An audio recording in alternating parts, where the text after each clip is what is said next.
placer para nosotros comenzar una lección más de nuestra serie de las doctrinas de la gracia. Y vamos ya por nuestra lección número 8. Es decir, hemos pasado 8 semanas, 2 meses, estudiando las doctrinas de la gracia. Y hemos visto tanto elementos históricos como elementos teológicos asociados al tema de las doctrinas de la gracia. Y quería comenzar el día de hoy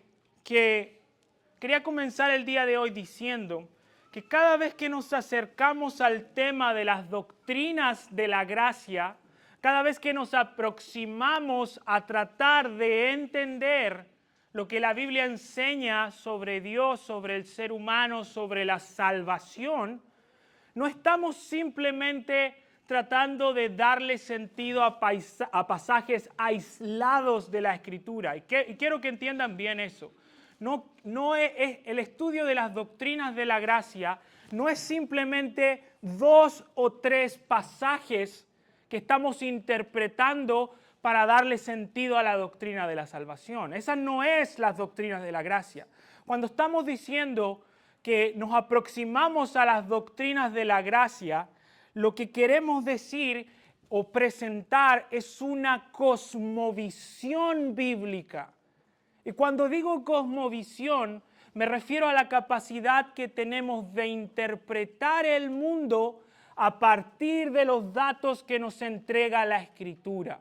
Entonces, las doctrinas de la gracia, de nuevo, no es simplemente 2 o 3 textos aislados que yo quiero darle sentido. Las doctrinas de la gracia es una cosmovisión que plantea una visión particular del ser humano, de Dios y la salvación. Cuando estudiamos las doctrinas de la gracia, estamos tratando de entender, de darle sentido, de interpretar de forma correcta quién es el ser humano, quién es Dios y cómo Dios ha hecho accesible esta salvación. Entonces no es simplemente 2 o 3 pasajes y quiero que mantengan esa idea, porque cuando interpretamos correctamente el tema de las doctrinas de la gracia, planteamos y llegamos a ciertas conclusiones sobre quién es el ser humano, llegamos a ciertas conclusiones sobre quién es Dios específicamente y llegamos a ciertas conclusiones sobre cómo Dios nos otorga acceso a una salvación especial. Entonces, el propósito que tengo el día de hoy es poder recorrer, y quizás voy a decir muy pocas cosas nuevas el día de hoy, pero lo que sí voy a intentar hacer, es mi propósito el día de hoy, es tratar de poner juntas en un sistema armónico las cosas que hemos visto hasta ahora. Es decir, poder entender las cosas que hemos visto hasta ahora para poder entender qué es esto de la gracia irresistible o gracia eficaz. Entonces, para comenzar, vamos a ir a su segunda página en la hoja y vamos a empezar primero con el ser humano. Y las doctrinas de la gracia plantean una visión particular del ser humano que encuentra su fundamento, su base en el libro del Génesis. Y quiero que se fijen, yo escribí ahí en sus hojas, dije, cuando Dios dio libertad al ser humano de escoger entre el bien y el mal, ellos escogieron pecar. Y entender esta idea es importante, porque otras personas, grupos cristianos, hermanos en la fe, han llegado a conclusiones diferentes con respecto a la libertad humana. Pero fíjense, cuando el ser humano tuvo libertad completa, cuando el ser humano tuvo libertad absoluta para escoger entre el bien y el mal, y quiero que tomen un segundo aquí, Adán y Eva están en el mejor escenario posible. Piénsenlo así. Adán y Eva están en el paraíso.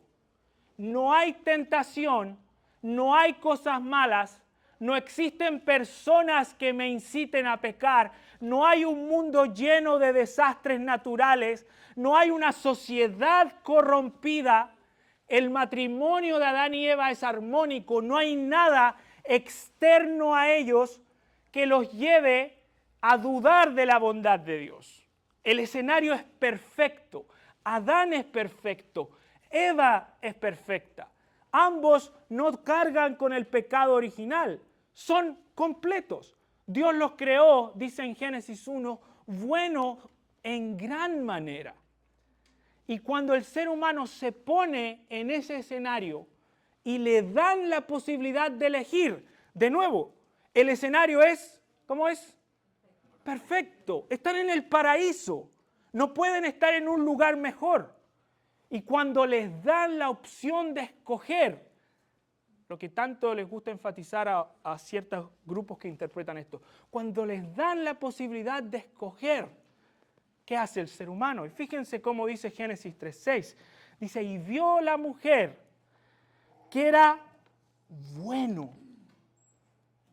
Fíjense, escuchó el mensaje contrario a la voluntad de Dios, contrario a los mandamientos de Dios. ¿Y qué vio en desobedecer a Dios? ¿Qué vio? Que era bueno. Y no solo era bueno, era agradable a los ojos. Y no solo agradable, sino que también codiciable para alcanzar la sabiduría. ¿Y qué hizo? Tomó de su fruto y comió.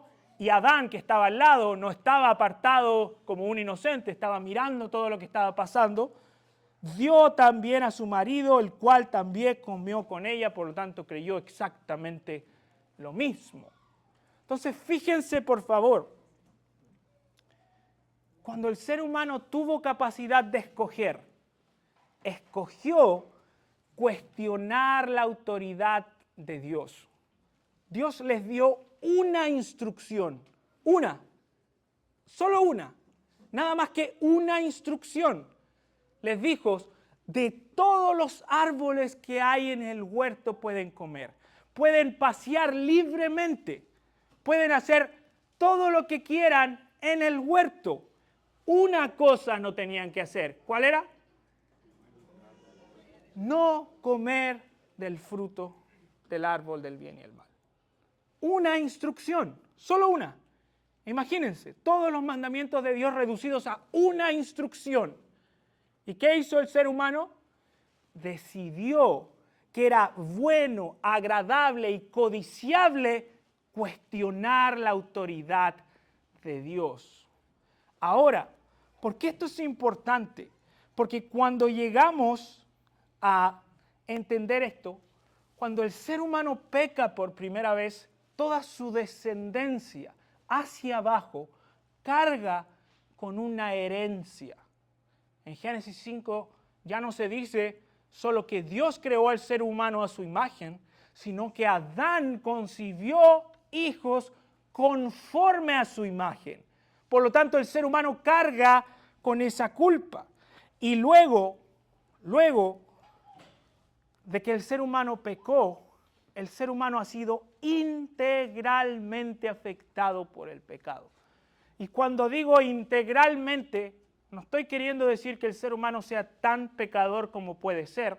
Entendemos que hay grados de maldad en las personas y hay personas que son más perversas que otras. Pero cuando decimos que el ser humano ha sido integralmente afectado por el pecado, lo que estamos diciendo es que todo su ser, todo lo que compone el ser de Dios ha sido afectado por el pecado. Nuestra voluntad ha sido afectada, nuestras emociones han sido afectadas, nuestro corazón ha sido afectado. Todo, nuestra forma de pensar, nuestra mente, nuestra manera de razonar, todo fue afectado por el pecado. Y fíjense lo que dice Génesis 6:5. Dice, y vio Jehová, esto es antes del diluvio, que la maldad de los hombres era mucha en la tierra. Y fíjense por favor la construcción gramatical aquí. Es todo, y si dice todo, ¿qué significa? que algunas partes o todo? Todo. Todo designio de los pensamientos del corazón de ellos era de continuo, y por si nos quedara alguna duda, de continuo solamente el mal. ¿Se dan cuenta que hay un énfasis en el texto, no? No dice que el ser humano solo era malo y perverso. Dice que todo designio de los pensamientos del corazón de ellos era de continuo solamente al mal. El autor está siendo enfático, ¿no? Nos está enfatizando. Hay algo en la condición humana, hay algo en la esencia del ser humano desde ahora que está completamente, integralmente afectado por el pecado.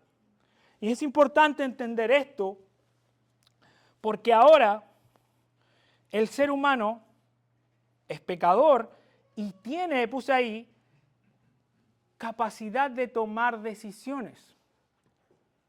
El ser humano después de caer no es un robot. El ser humano puede escoger, puede decidir cosas y Dios lo hace responsable por sus decisiones. ¿Se acuerdan? El primer asesinato registrado en la Escritura, Génesis capítulo 4. Caín mata a Abel. ¿Se acuerdan? Génesis capítulo 4. Y Dios no trata a Caín como un inocente de su naturaleza. Cuando Caín peca, Caín recibe un castigo. ¿Por qué? Porque Caín, aunque es pecador por esencia, sigue siendo responsable. Entonces, si tú te aproximas a entender estas doctrinas de la gracia y vienes y dices, entonces somos robots y no tenemos nada que hacer, no estás entendiendo bien el punto. El punto es que el ser humano es integralmente afectado por el pecado, pero a la misma vez sigue siendo responsable por sus acciones. Y ahora, fíjense qué interesante. ¿Qué hace este ser humano una vez que tiene libertad de escoger, pero ha sido integralmente afectado por el pecado? Cuando el ser humano puede escoger, pero ya ha sido afectado por el pecado, miren la reacción que tiene el ser humano. Dice, oyeron la voz de Jehová Dios que se paseaba en el huerto al aire del día. El hombre y su mujer, ¿qué dice? Se escondieron de la presencia de Jehová Dios. Y entender esto es súper importante, porque cuando logro ver que el ser humano ha sido afectado por el pecado, la respuesta del ser humano, su reacción natural es huir de la presencia de Dios. Eso es lo que hace el ser humano en su estado natural. Mira a Dios y huye de su presencia. Escapa de Él. Eso es lo que están haciendo. El Dios con el que antes tenían comunión, el Dios con el que caminaban, el Dios que escuchaban, ahora es un Dios que les aterra. Es un Dios que le temen. Un Dios que no obedecen y huyen de la presencia de Dios. Y si tú miras tu vida antes de conocer a Cristo, lo que tú y yo hacíamos, ¿qué era? Huir de la presencia de Dios. Es esa la historia de su conversión, ¿no? Hubo un tiempo donde huíamos de la presencia de Dios. Nos apartábamos, no queríamos escuchar. ¿Por qué? Porque la tendencia natural del ser humano es huir de la presencia de Dios. Y no solo eso, no solo huye de la presencia de Dios, sino que además sus deseos ahora son esclavos del pecado. No desea las cosas espirituales. Y me encanta cómo lo expresa Romanos capítulo 8, versículo 7. Dice, por cuanto todos los designios, fíjense de nuevo, los designios de la carne son enemistad contra Dios. La carne en la que habitamos, nuestra naturaleza caída, que reside en nosotros después de la caída, no se sujeta, no se sujetan a la ley de Dios, ni tampoco, ¿qué dice ahí? Pueden. Y los que viven según la carne no pueden agradar a Dios. Y observen cómo lo expresa, la misma idea como la expresa 1 Corintios capítulo 2. Dice, pero el hombre natural, este hombre integralmente afectado por el pecado, dice el texto, no percibe, no tiene capacidad de ver las cosas que son del Espíritu de Dios. ¿Por qué? Porque para él son locura. Y no las puede, fíjense, no solo no las quiere, no las puede entender porque se han de discernir espiritualmente.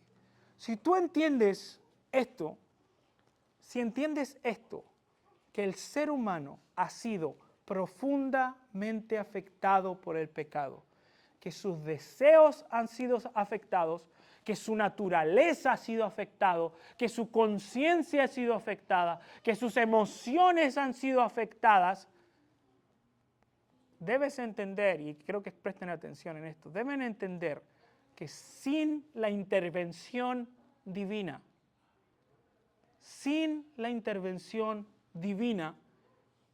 ningún ser humano puede ser salvo. Si por un momento piensas y dices, yo rechazo la doctrina de la elección, ¿saben qué pasaría si Dios no escogiera? ¿Saben qué pasaría si Dios no escogiera a nadie? Todos iríamos al infierno.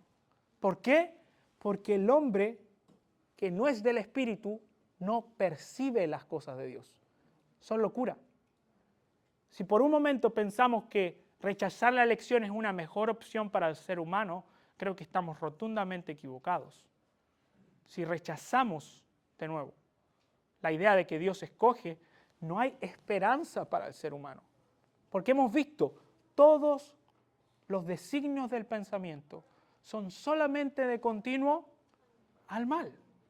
Si Dios dejara al ser humano caminar, andar en sus pasos, seguir sus caminos, nadie sería salvo.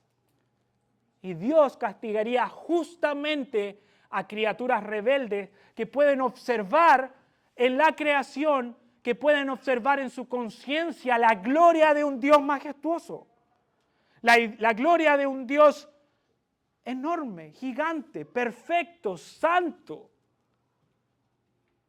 Si no fuera, de nuevo, por la intervención divina, si Dios no obrara en nosotros, nadie podría ser salvo. Y eso es lo que viene en segundo lugar en sus hojas. Las doctrinas de la gracia nos proveen una cosmovisión correcta de quién es Dios. Y es hermoso pensar en esto. Y quiero que haya en gracia, luego de haber visto la terrible condición del ser humano, que cuando vimos que el ser humano pecó, Dios muestra favor inmerecido sobre el ser humano. Miren esta imagen. Es realmente gloriosa si la entienden correctamente. El ser humano está huyendo de la presencia de Dios, escondiéndose de Dios, alejándose de su presencia. Y miren cómo lo plantea el texto. Dice, y oyeron la voz de Jehová Dios, se escondieron de la presencia de Jehová Dios entre los árboles del huerto, mas Jehová Dios llamó al hombre. ¿Se dan cuenta que solo ahí, en Génesis 3:8, tengo la primera muestra de gracia con el ser humano? El ser humano se esconde de su presencia, pero Dios lo llama. Eso es glorioso. Si lo entienden bien, eso es glorioso, hermanos. El ser humano es pecador, caído, todo su corazón está caído, pero Dios lo busca. ¿Qué hubiese pasado si Dios no hubiese buscado al ser humano? Adán y Eva se hubiesen escondido para siempre de su presencia. Pero Dios llamó al hombre, no el hombre a Dios. Es Dios quien está buscando al ser humano para poder restaurar su relación con Él. No es el ser humano el que está buscando a Dios, es Dios quien está buscando al ser humano. Y eso es lo que nos muestra este texto. De nuevo, no es un capricho teológico de seminaristas. Es lo que el texto muestra. El ser humano huye y Dios lo busca. Dios obra en gracia. Y este es el patrón de todos los eventos salvíficos que se describen en la Escritura. Observen cómo se expresa. Lo puse ahí comparativamente. Efesios 2, 1 y 4 y Tito 3, 3, 5 describen el mismo evento de la condición del ser humano versus la salvación de Dios. Observen Efesios 2. Dice, en otros tiempos estaban muertos en sus transgresiones y pecados, en los cuales andaban conforme a los poderes de este mundo. Se conducían según el que gobierna las tinieblas, según el espíritu que ahora ejerce su poder en los que viven en desobediencia. En este tiempo también nosotros vivíamos como ellos, impulsados por nuestros deseos pecaminosos, siguiendo nuestra propia voluntad y nuestros propios propósitos, como los demás éramos por naturaleza, observen esto, éramos por naturaleza, ¿qué éramos? Hijos de ira, o objetos de la ira de Dios. Y si el versículo terminara ahí, nuestra historia sería terrible, terrible. Sería la historia de una raza perdida que ha desobedecido a su creador y no tiene esperanza. Pero el versículo 4 marca el inicio de algo glorioso. Y dice, pero Dios, de nuevo, el ser humano caído, pecador, pero Dios, más Jehová, dice que es rico en misericordia por su gran amor por nosotros. Gracias, observen en Tito, porque nosotros también éramos en otro tiempo, mira el diagnóstico, insensatos, rebeldes, extraviados, esclavos de concupiscencias, deleites diversos, viviendo en malicia y envidia, aborrecibles y aborreciéndonos unos a otros, más encima peleando entre nosotros, no solo contra Dios. Y de nuevo, si cerráramos ahí, el diagnóstico es terrible. Pero cuando se manifestó la bondad de Dios, pero Dios, de nuevo, quiero que mantengan esto en su mente, porque si fuera por nuestra condición, si fuera por nuestros deseos, por lo que hay en nosotros, no habría ni una sola esperanza para nosotros. No habría ni una sola esperanza. No habría esperanza para ti, no habría esperanza para tu familia, no habría esperanza para tus hijos. Nuestros deseos eran esclavos. Éramos, y observen cómo dice Efesios, éramos por naturaleza hijos de ira. Eso, miren la descripción, hijos de ira. Esa es nuestra descripción, hijos de ira. Herederos de la ira de Dios, por decirlo de otro modo. Pero Dios, que es rico en misericordia, nos mostró gracia. Gracia inmerecida. Y esa gracia inmerecida, hemos visto en 2 clases, se expresa en 2 maneras, y está aquí en su hoja en la página que viene. Se expresa en 2 maneras. Por un lado, y es lo que vimos en la serie, en las 2 lecciones que tuvieron conmigo sobre la elección, pues ahí, por un lado, Dios ama a todas sus criaturas en un sentido general. Y esto, ¿cómo se muestra este amor general? Este amor común que Dios tiene por todas sus criaturas, sean creyentes o no.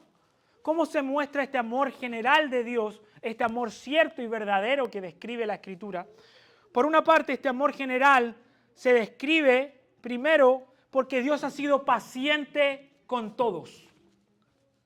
Todos los seres humanos, sin importar su condición, sin importar su raza, sin importar su sexo, su etnia, lo que sea, todos los seres humanos han experimentado la paciencia de Dios. Ustedes, algunos de ustedes que son creyentes, antes de conocer a Cristo, fueron recipientes de la paciencia de Dios. Dios les tuvo paciencia, ¿o no? ¿Sí? ¿Fue Dios paciente con ustedes?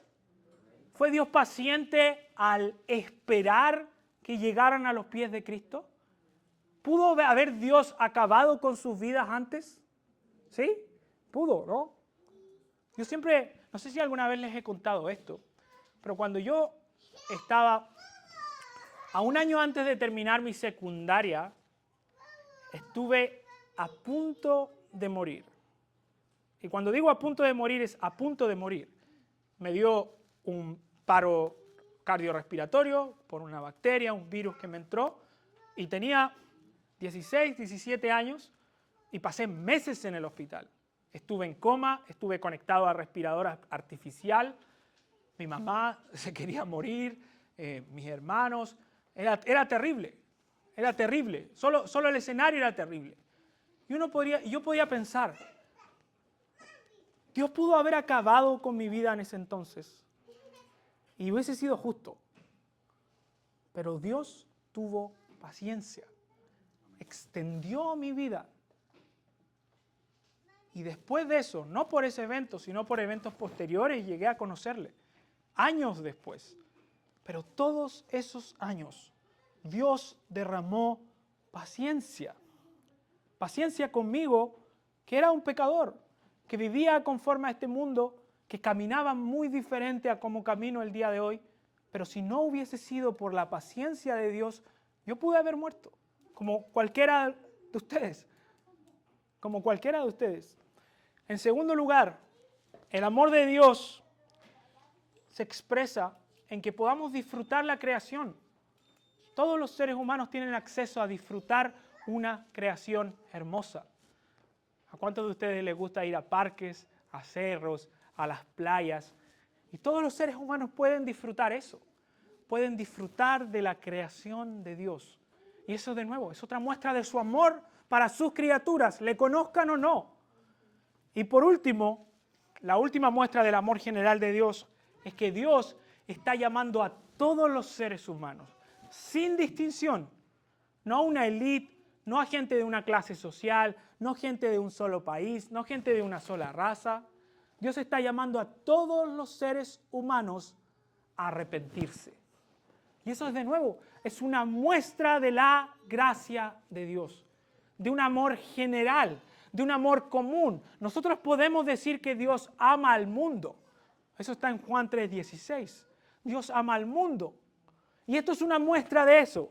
¿Por qué? Porque Dios es paciente, porque Dios nos permite disfrutar de su creación, porque Dios nos está llamando al arrepentimiento. Eso es un testimonio de que Dios ama a la humanidad. La ama en términos de gracia, de su oferta. Ahora, la Escritura no solo revela este amor general, también nos da testimonio de un amor especial. Dios ama a todo el mundo, pero ha derramado un amor especial sobre sus escogidos. Y puse ahí, Dios en su libertad y soberanía conoció a este grupo de personas y las amó particularmente para ser destinadas a salvación, y a los otros simplemente los pasó por alto. Dios tiene el derecho, la autoridad de hacer lo que quiera con su creación. Él es libre, pero el ser humano sigue siendo responsable. Ojo, no somos robots.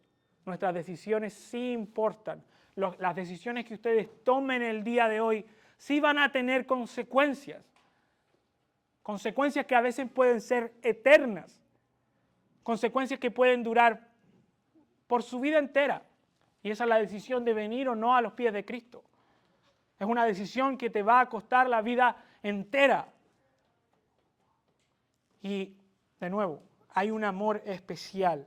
Lo vimos en Efesios capítulo 1, fuimos predestinados antes de la fundación del mundo conforme al afecto de su gracia. Lo vimos en Romanos capítulo 9, vimos todo Romanos 9, ¿se acuerdan?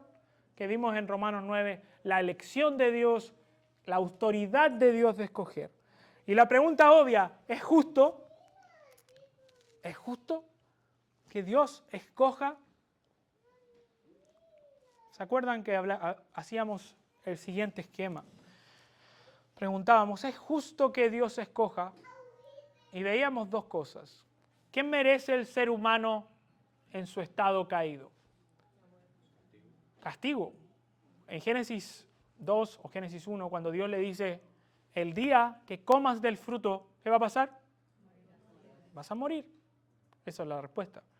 El hombre que pecare, morirá, dice Habacuc. Todos los seres humanos, ¿qué merecen? Morir. Morir. Por lo tanto, de seres humanos culpables, Dios muestra a unos justicia y a otros gracia. Nadie recibe injusticia. Y eso es algo que tenemos que tener grabado. Nadie recibe injusticia. Las personas que se pierden porque no creen y se pierden porque no recibieron la palabra de verdad. Y eso es justo porque Dios les está dando exactamente lo que merecen. Pero hay un grupo que Dios obró de forma especial y reciben gracia. Y no hay injusticia en eso. Y por último, y quiero volver a esta idea, puse ahí en conclusión en relación al tema de Dios. Y le voy a pedir quizá a Masi si puede leer esa parte donde dice en conclusión. Fuerte, por favor. En conclusión, podemos decir que Dios es absoluta y completamente soberano sobre todos los aspectos de la salvación. Pero simultáneamente debemos afirmar que el ser humano es completamente responsable. Dios es soberano y el hombre es responsable. Ambas verdades son ciertas y se afirman claramente en la Escritura. Gracias. Veíamos el caso en Génesis 45, el caso de José en Egipto. Sus hermanos lo venden como esclavo porque le tenían envidia.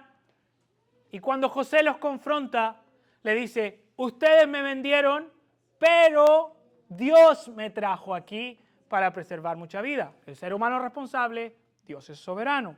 Y el más claro, para mí, es este. Dice, varones israelitas, oíd esta palabra, Jesús Nazareno, aprobado por Dios entre vosotros con las maravillas y prodigios y señales que hizo entre vosotros por medio de él, como vosotros mismos sabéis, a observen, entregado por el determinado consejo y anticipado conocimiento de Dios. Primera pregunta, todavía no lean lo que viene. ¿Quién mandó a Jesús a la cruz? Fuerte, ¿quién? Dios. Dios mandó a Jesús a la cruz. ¿Por qué? Porque es el Cordero inmolado antes de la fundación del mundo. El plan de salvación estaba antes de que el mundo fuera creado. Y estas personas, dice, a este Jesús fue entregado por el predeterminado y anticipado conocimiento de Dios. Pero ¿qué hicieron ellos? Prendisteis y matasteis por manos de inicuos, perversos, crucificándole. ¿Quién crucificó a Jesús? Los hombres. Ahí están los dos, ¿no? Están las dos cosas. Dios es soberano, Dios determinó la cruz y hubo unas personas que ejecutaron lo que Dios determinó, libremente. No forzados, libremente escogieron matar a Jesús. ¿Por qué? Porque sus obras eran malas. Eso es lo que dicen en los evangelios. Porque sus obras eran malas. Porque eran hijos de Satanás. Es de lo que Jesús los acusa. Y volvemos ahí, las dos verdades. Dios es soberano, el ser humano es responsable por lo que hace. Y quiero que entiendan bien, de nuevo, no se queden con la idea de que no gozan de libertad. Si a alguno de ustedes se le ocurriera la absurda o estúpida idea de engañar a su cónyuge eso va a traer consecuencias reales y terribles, terribles. Y no van a decir, bueno, Dios es soberano. Díganle eso a su cónyuge después que pasa eso. Dios es soberano, Dios determina todo. No, usted es responsable también de lo que hace y las acciones que lleva a cabo. Por lo tanto, Dios nos creó y creó el mundo en tal forma que nuestras acciones tienen efectos reales y consecuencias reales.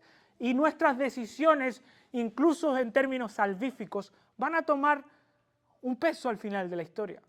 Lo que decidamos. Porque Dios creó el mundo así, para ser el soberano y el hombre responsable. Quédense con esa idea. Dios es soberano, el hombre es responsable. Ahora, por último, y con esto termino. No tan pronto, pero casi. Con esto termino. Fíjense que hemos visto dos cosas. Vimos una cosmovisión particular de quién es el ser humano, ¿cierto? Que es lo que en la teología le llaman antropología bíblica. ¿Quién es el ser humano? Y ahora, y vimos que el ser humano es caído, pecador, todos sus pensamientos están corrompidos y está integralmente caído y huye de la presencia de Dios. Vimos ahora que está Dios, que pese a la condición caída del ser humano, muestra amor y gracia. Una gracia general y una gracia especial. Ahora, ¿cómo se hace accesible esta salvación? Y con eso cierra el esquema de poner juntos estos elementos que hemos visto en la escuela bíblica. Y puso ahí la salvación, también si lo encuentran en algún libro le llaman soteriología, por si alguna vez se encuentran con una palabra, soteriología, soteros en griego es salvación, logía el estudio de la salvación, soteriología. Y dice, ahora esta salvación que Dios otorga es completamente gratuita. Es pura gracia. No hay ni puede haber méritos humanos en la elección porque es incondicional. Dios no es que nos vea y diga, mira, esta persona me parece digna de salvar. ¿Cómo no voy a querer salvar un líder como Leo, con esas cualidades, esas capacidades? ¿Cómo no voy a escoger a alguien así? Y la verdad, y no es nada contra Leo, pero no. y la gente puede llegar a pensar que Dios te necesita. Y la verdad es que no. Dios no me necesita a mí, no me necesita aquí, no me necesita enseñando el día de hoy. Él si quisiera, podría hacer que un burro hable. Si Él quisiera, si Él lo determinara en su soberanía. Dios no nos necesita. Dios no me necesitaba a mí por ser profesor. Dios no me necesitaba por que me guste enseñar. Dios podía haber puesto cualquier cosa. Dios pudo haber escrito su mensaje de salvación en el cielo. Dios pudo haber hecho que los pájaros cantaran su mensaje. Dios pudo haber hecho lo que quiera, porque es omnipotente. Pero Dios mostró gracia. Y cuando decimos gracia es gratuita, incondicional. Cada vez que pienses que te mereces la gracia, es porque no entiendes que gracia significa un regalo inmerecido. Es una contradicción. No puedes merecer la gracia, porque la gracia es un regalo inmerecido. No puedes merecer la gracia. La gracia es gratuita, libre, y es lo que Dios nos da. Y este es el punto nuevo. Desde aquí empieza contenido nuevo de la lección. Esta era la introducción. Dice, para alcanzar salvación, y lean bien conmigo, miren, tornen a sus hojas, por favor. Lean conmigo, dice, para alcanzar esta salvación, el ser humano depende completamente de que Dios obre en su interior. Sin el poder del Espíritu Santo obrando en el corazón humano, este es completamente incapaz de alcanzar la salvación. ¿Se dan cuenta de nuevo de lo que estoy diciendo? Sin el obrar de Dios, el ser humano no puede alcanzar salvación. No puede. No quiere y no puede. Las dos. No quiere y no puede. Y ustedes dicen, bueno, ¿y de dónde sacó eso? Y me encanta cómo lo expresa Juan capítulo 6. Y recuerden, esto es bien interesante de analizar. En Juan capítulo 1 se nos revela quién es Jesús. En el principio era el verbo era con Dios y el verbo era Dios. La revelación de Jesús. Jesús es Dios encarnado. Juan 1.1. Juan 1.1 del 1 al 3, los primeros 3 versículos.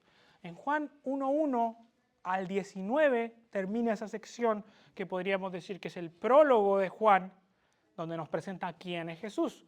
Desde el 19 en adelante, hasta el final del capítulo 4, Jesús empieza a dar testimonio de quién es Él. Da el testimonio por medio de Juan el Bautista, que obviamente lo bautiza, y da testimonio a los judíos, da testimonio a los gentiles. ¿Se acuerdan que Jesús va a Samaria y predica el evangelio a una mujer samaritana? En el capítulo 3 va a hablar con Nicodemo y le presenta el evangelio a un judío. Jesús está repartiendo su testimonio por todo el mundo, pero hay un quiebre. En el capítulo 5 vamos a ver el primer rechazo de Jesús. Capítulo 5 de Juan. Primera vez que rechazan a Jesús, luego que sana a un hombre en Betesda. Primer rechazo. Y no deja de ser interesante este rechazo, porque se repite después en el capítulo 6, ya no en territorio judío, que fue el del capítulo 5, sino que en el capítulo 6 lo rechazan en Galilea de los gentiles. Entonces, en el capítulo 5 y 6 tenemos los primeros eventos donde la gente rechaza el ministerio de Jesús. Y esto es increíble. Piénsenlo en este sentido. Jesús está haciendo milagros, cosas inusuales que no suceden todo el tiempo. Jesús está sanando gente. Jesús está resucitando muertos. Jesús le está devolviendo la vista a los ciegos. Los paralíticos andan, caminan. Y la gente lo está viendo. Ojo, observen esto. La gente está viendo lo que Jesús hace. Están mirando a Jesús, viendo lo que hace.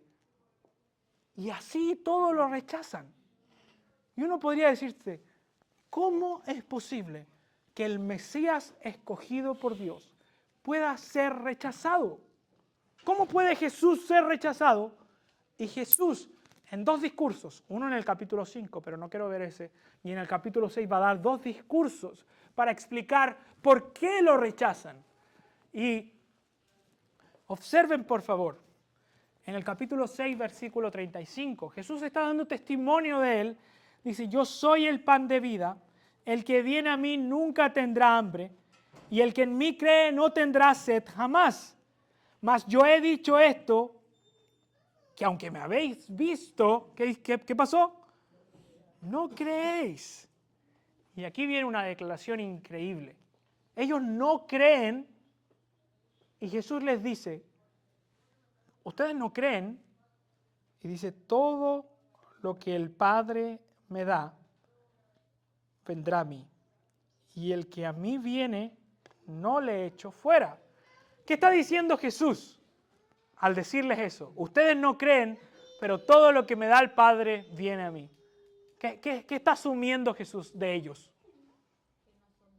No son del Padre, ¿cierto? Mis ovejas, ¿qué dice el texto? Oyen mi voz. Mis ovejas me escuchan y me siguen. Pero ellos no son del Padre. Y en el capítulo 6 continúa este discurso y fíjense lo que dice. Ninguno,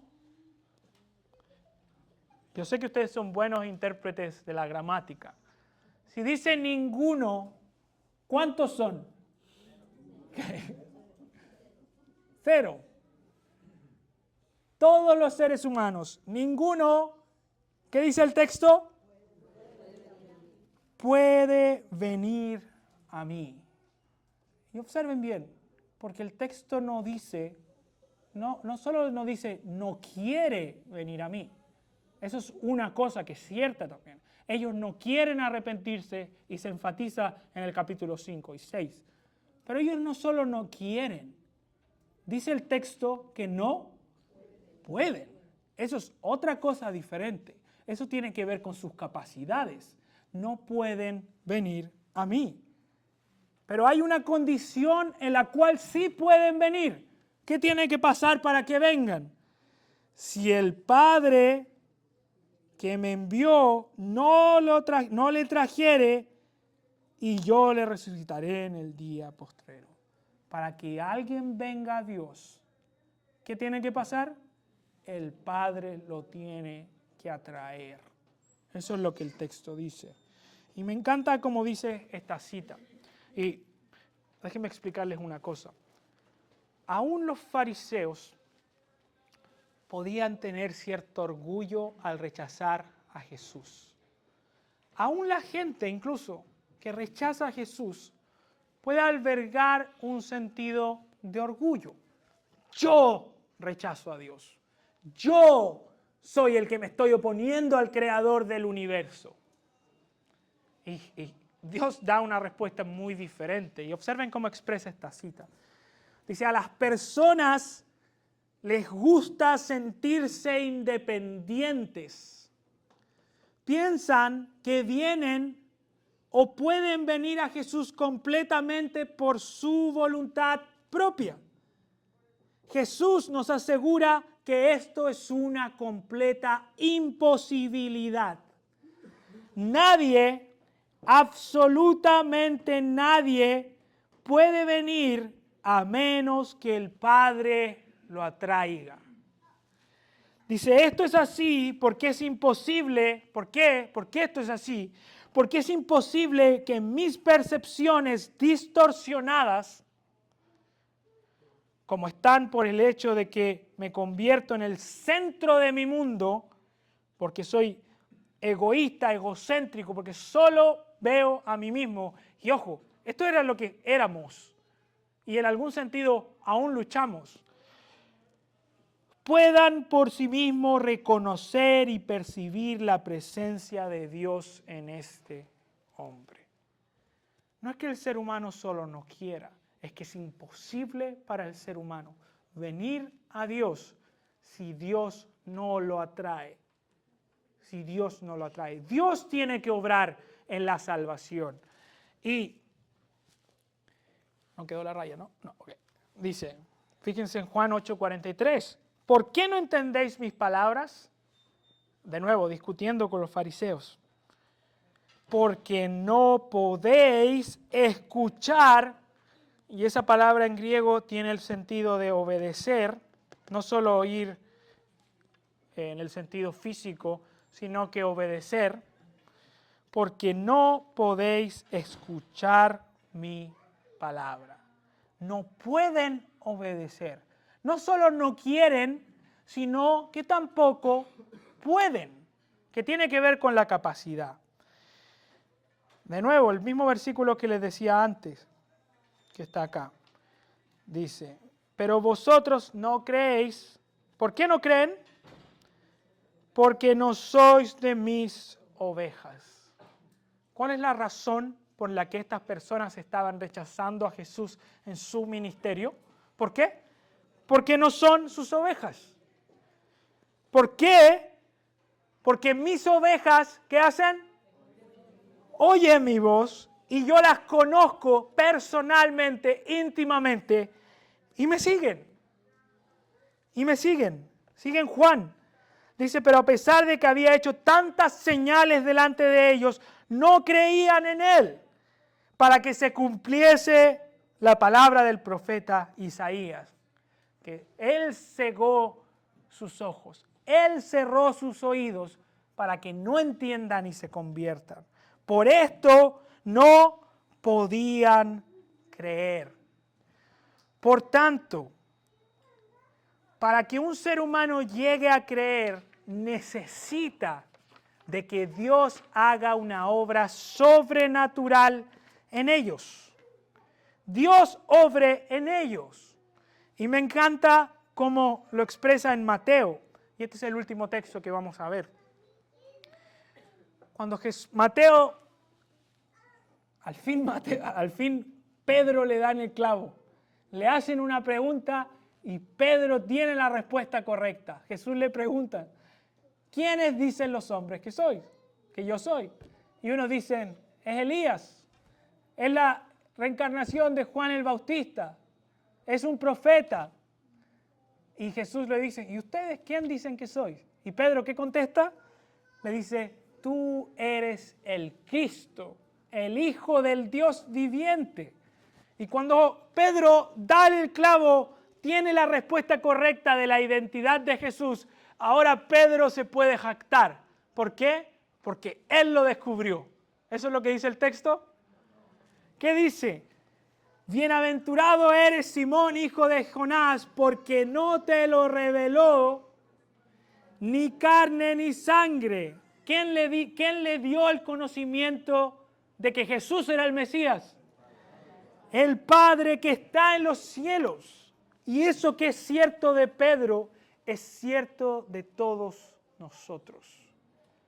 Si por alguna razón llegaste a escuchar el mensaje del Evangelio y creíste, verdaderamente creíste en Cristo y lo abrazaste como tu Salvador, no te puedes presentar delante de Dios diciendo, aquí está, yo lo hice, yo alcancé salvación, yo fui más inteligente que el resto y abracé esta salvación. Si conoces a Jesús, es porque el Padre te lo ha revelado. No por tus méritos, no por tu inteligencia, no por tu sabiduría, no por tu prudencia, no porque seas la última Coca-Cola del desierto y sirvas ahí como lo mejor del planeta. No, Jesús se dio a conocer porque el Padre lo ha revelado. Entonces, déjenme volver aquí de nuevo. Cuando pensamos en las doctrinas de la gracia, hay una cosmovisión entera. Es una visión del hombre, caído, pecador, incapaz. Es la visión de un Dios glorioso, salvador, que escoge y es libre de amar. Y una salvación que es incondicional y depende completamente de que Dios obre. ¿Se entiende? Preguntas, antes de que oremos por los alimentos y vamos a comer. Yo quería decir, hermano, que a mí me ayuda mucho el ejemplo de Nicodemo cuando le dice, bueno, es necesario nacer de nuevo, o sea, nuestro corazón, nuestra voluntad, nuestros sentimientos están esclavizados, entonces si Dios no te da vida nueva, entonces ahí ya tu corazón se dispone por el Espíritu Santo. Amén. O sea, no podemos hacer nada porque no podemos. Amén. Si no escucharon bien, el hermano decía el ejemplo de Nicodemo. Para que alguien entre en el reino de los cielos, ¿qué tiene que hacer? Nacer de nuevo. Y vamos a ver la próxima clase qué pasa en el proceso de conversión. Eso es lo que viene en la próxima. Y vamos a ver esta gracia irresistible. Dios que nos transforma desde adentro, nos concede arrepentimiento y fe para ser salvos. ¿Alguna otra pregunta? Digo, cuando no hay pregunta o la clase estuvo muy mala y nadie entendió nada, o estuvo clara y se entendió. Me voy a quedar con la primera por si acaso para... ¿Alguien más? ¿Preguntas? Entonces vamos a orar por los alimentos también y pedirle al Señor que nos bendiga en el resto del día. Señor, gracias por este día. Gracias de nuevo por revelarnos tu carácter, tu autoridad, tu bondad en el ser humano caído, Señor.